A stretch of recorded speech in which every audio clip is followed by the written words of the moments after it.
Vous pensez qu'un baiser à l'effigie d'Harry Potter, des Dents de la Mer ou du Joker, c'est assez osé? Ça tombe bien, nous aussi.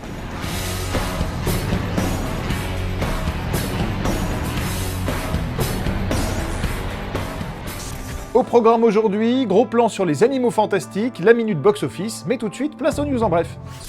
Un univers étendu Star Trek? Eh bien, le co-scénariste de Sans Limites est partant. Interrogé par Entertainment Weekly, Doug Young a évoqué, je cite, « un univers étendu cinématographique centré sur des personnages secondaires et des intrigues plus modestes et intimistes. » Bon, dans l'absolu, rien de concret, mais que les Trekkies se rassurent, ils pourront suivre la nouvelle série Star Trek Discovery en juin 2017 sur Netflix, et le prochain long-métrage est d'ores et déjà en chantier. Bref, pas besoin de souhaiter longue vie et prospérité à la franchise, qui souffle, rappelons-le, cette année, ses 50 bougies.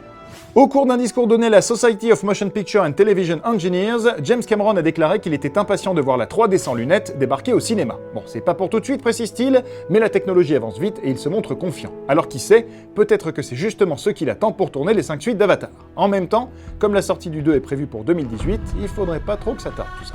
On vous le disait hier, le départ de Rick Famuyiwa sur The Flash soulève tout un tas de questions, notamment au sujet de Kiersey Clemons, alias Iris West, qu'il avait lui-même recruté. Mais les doutes quant à son sort semblent levés puisqu'un journaliste de Variety a révélé que la comédienne avait déjà tourné son caméo pour la Justice League. Et d'ajouter qu'en cas de conflit, il suffirait au studio de la couper au montage, comme ce fut le cas par exemple pour Shailene Woodley sur The Amazing Spider-Man 2. Ils ont au moins le mérite de pas s'embarrasser.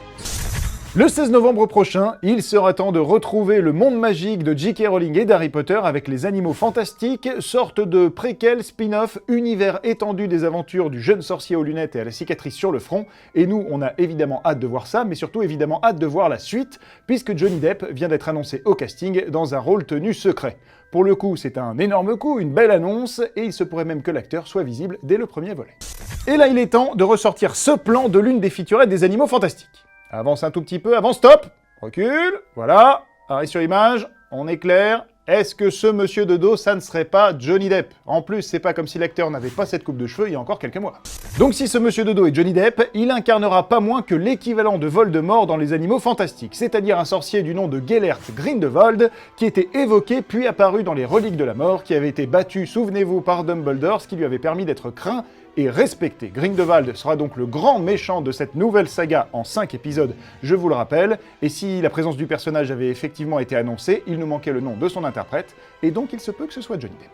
Mais bon, avant de penser à cette suite qui se déroulera en partie à Paris, concentrons-nous sur le premier volet, les animaux fantastiques, donc qui sort, je vous le rappelle, le 16 novembre prochain. Nous avons eu la chance de voir les premières minutes du film, et franchement ça promet quelque chose de pas mal, avec déjà un Eddie Redmayne immédiatement attachant dans la peau de Norbert Dragono, Newt Scamander pour les adeptes de la version originale, mais aussi une tension de plus en plus grande entre sorciers et humains, l'ombre de Grindelwald qui plane sur tout ça, et surtout un bon paquet de bestioles fantastiques. Bref, un sacré programme, et surtout un programme magique, forcément. Allez, c'est la minute box-office. À votre avis, quel super-héros du Marvel Cinematic Universe a réalisé le meilleur démarrage sur le territoire français? Iron Man? Thor? Captain America? Hulk peut-être? Ou bien les Gardiens de la Galaxie? Eh bien non, contre toute attente, c'est le Doctor Strange qui est donc le seul à avoir franchi le cap du million d'entrées en une seule semaine. Un score habituellement réservé aux crossovers comme les Avengers ou Civil War. Reste à savoir si la raison de ce succès est le charme so british de Benedict Cumberbatch ou le pont du 1er novembre combiné aux vacances, généralement bénéfique à la fréquentation des salles. En tout cas, en attendant, Doctor Strange a mystifié tous ses copains.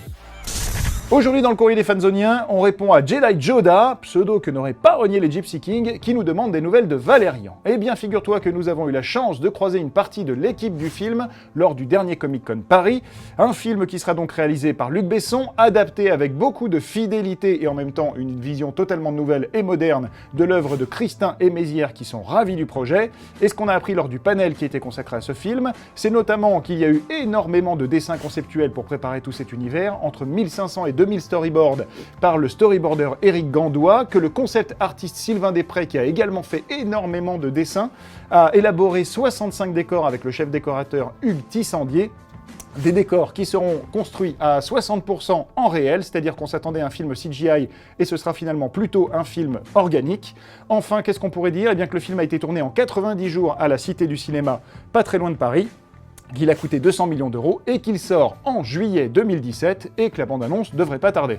Voilà Jedi Joda, j'espère que tout ceci te conviendra. Jedi Joda, j'espère que ceci te conviendra. Jedi Joda. Et n'oubliez pas, aujourd'hui nous étions exceptionnellement sur la chaîne Allociné, mais retrouvez chaque jour un nouvel épisode de Fanzone sur notre chaîne YouTube, juste ici.